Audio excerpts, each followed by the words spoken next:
One of Rhode Island's most powerful lawmakers is set to be replaced in January. House Speaker Nick Mattiello lost his re-election bid in Cranston, which means the House of Representatives will now need to decide who will lead their chamber in 2021. And already a front-runner is emerging.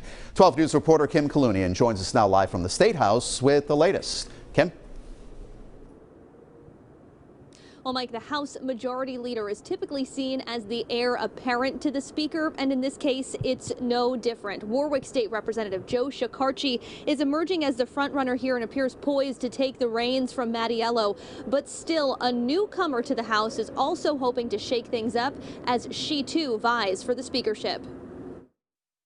Nicholas Mattiello of District 15 in Cranston has been elected Speaker of the House of Representatives. It was March of 2014 when Cranston's Nicholas Mattiello became Rhode Island's most powerful lawmaker, touting himself in the years since as the Jobs and Economy Speaker who began the phase-out of the much-loathed car tax. But after his loss to Republican Barbara Ann Fenton Fung in District 15, Mattiello will cede his power to someone new.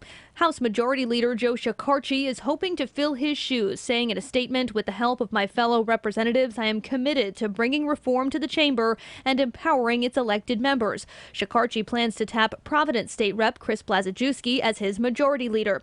But Barrington State Rep Lyanna Kassar wants to shake up what she considers the status quo. There are people who want something a bit more transformational that puts us in a position to work more equitably together to make sure everybody's valued in the room. The first-term rep is also jockeying for the speakership and has the support of the Democratic Women's Caucus. Shekarchi has gained support from at least 19 Democratic women in the House. Do you think that you will have the votes to become the next House Speaker? You know, everybody goes into every election optimistic. Shekarchi and his supporters say he will be committed to changing the culture at the State House, but Kassar is worried that she and those who back her could still face retribution. I would love him to prove me wrong on that. I would love to be wrong.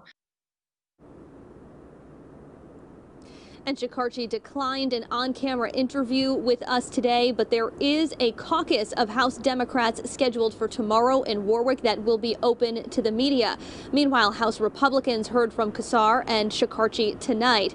Although, of course, the official vote on the new House Speaker will not take place until the House reconvenes here at the State House in January. Live in Providence, I'm Kim Kalunian, 12 News.